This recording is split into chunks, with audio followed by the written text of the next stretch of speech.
नमस्कार। आज ना एक ऐसी गहरी पर बहुत ही सिंपल सी बात को समझते हैं जो हमारे मन को शांत करने में कमाल की मदद कर सकती है। तो चलिए शुरू करते हैं। कर्मण्येवाधिकारस्ते मां फलेषु कदाचन मां कर्म फल हेतुर्भूर्मा ते संगोऽस्त्व कर्मणि।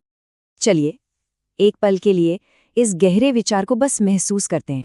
तो इस एक श्लोक में आखिर छिपा क्या है? ऐसा क्या गहरा मतलब है इसमें? आइए इसे परत दर परत समझने की कोशिश करते हैं। मतलब कृष्ण का संदेश ना बहुत प्रैक्टिकल है और सच कहूं तो आजाद कर देने वाला है। वो बस इतना कहते हैं कि देखो, हमारा काम है अपना काम करना, पूरी मेहनत पूरी लगन से। अब उसका जो भी रिजल्ट आएगा वो हमारे कंट्रोल में है ही नहीं।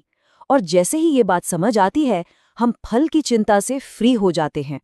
अच्छा, अब देखते हैं कि ये जो सीख है ये आज की हमारी उलझनों से कैसे जुड़ती है, खासकर उस एक प्रॉब्लम से जो हम सबको कहीं ना कहीं परेशान करती है। सोचिए जरा, हम भविष्य के डर से इतना क्यों परेशान रहते हैं? क्योंकि हमारा सारा का सारा ध्यान उस रिजल्ट पर टिका होता है जिसे हम कंट्रोल कर ही नहीं सकते हैं, है ना? और बस यहीं से तनाव और चिंता हमारी लाइफ में अपनी जगह बना लेते हैं। इसको ना एक कहानी से समझते हैं। मान लीजिए एक यंग मैनेजर है और उसे एक बहुत बड़ा करियर डिफाइनिंग प्रोजेक्ट मिलता है। मतलब ऐसा प्रोजेक्ट जो उसका करियर बना भी सकता है और बिगाड़ भी सकता है। लेकिन एक्साइट होने की जगह उसके मन में एक अजीब सा डर बैठ जाता है, फेल होने का डर। उसे लगने लगता है कि अरे, ये मुझसे नहीं हो पाएगा।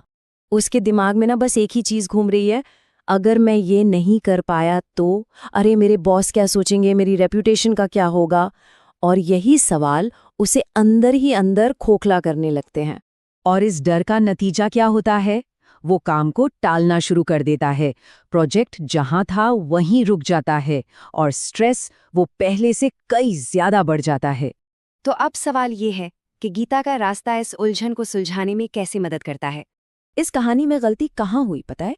उस मैनेजर का पूरा ध्यान, सारा फोकस सिर्फ और सिर्फ नतीजे पे था, अपने काम पर नहीं। उसने गीता की उसी गहरी सीख को अनदेखा कर दिया कि हमारा हक सिर्फ कर्म पे है, फल पर तो है ही नहीं। तो फिर रास्ता क्या है? देखिए, 3 बहुत सिंपल स्टेप्स हैं। पहला, ये समझिए कि क्या चीज़ आपके हाथ में नहीं है, जैसे कि रिजल्ट। दूसरा, अपनी पूरी एनर्जी, अपना 100% सिर्फ और सिर्फ अपने काम में लगा दीजिए। और तीसरा, जो भी नतीजा आए उससे अटैचमेंट छोड़ दीजिए, उसे एक्सेप्ट कीजिए जैसा भी हो। और जब हम इस रास्ते पर चलना शुरू करते हैं ना, तो धीरे धीरे हम मन की शांति की तरफ बढ़ने लगते हैं। इस सोच को अपनाने के फायदे एकदम साफ हैं। दिमाग पर प्रेशर कम हो जाता है, नतीजों का डर खत्म हो जाता है, जिंदगी ना बहुत सिंपल और हल्की लगने लगती है और अंदर से एक गहरी शांति और क्लैरिटी महसूस होती है। लेकिन एक मिनट, इस शांति का ये मतलब बिल्कुल नहीं है कि हम हाथ पर हाथ धरकर बैठ जाएं। असल में ये रास्ता हमें सच्ची जिम्मेदारी लेना सिखाता है। बात सिर्फ मन की शांति की नहीं है। जब हम नतीजों के डर से आजाद हो जाते हैं ना, तब जाकर हम अपनी जिंदगी की पूरी जिम्मेदारी उठा पाते हैं। ये हमें पैसिव नहीं बनाती, बल्कि पहले से ज्यादा एक्टिव और हिम्मत वाला बनाती है। और यही तो सबसे जरूरी बात है।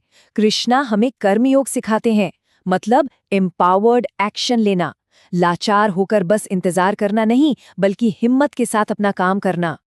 आज हम सबके पास कुछ न कुछ रिसोर्सेज तो हैं ही। हमारे पास वक्त है, कुछ स्किल्स हैं, इन्फॉर्मेशन तक हमारी पहुंच है और सबसे बड़ी बात सीखने की एबिलिटी है। आत्मनिर्भरता की शुरुआत इन्हीं चीजों का सही इस्तेमाल करने से होती है। देखिए, आत्मनिर्भरता का ये जो रास्ता है ना, ये काफी गहरा है।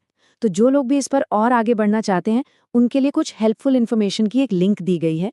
इसे आराम से, अपनी स्पीड से, अपनी समझ के हिसाब से देखिएगा। एक बात हमेशा याद रखिएगा, रास्ता सितारों में नहीं लिखा होता। रास्ता तो हमारे अपने कदमों से बनता है। बस अपना अगला कदम सही दिशा में उठाने की जरूरत है।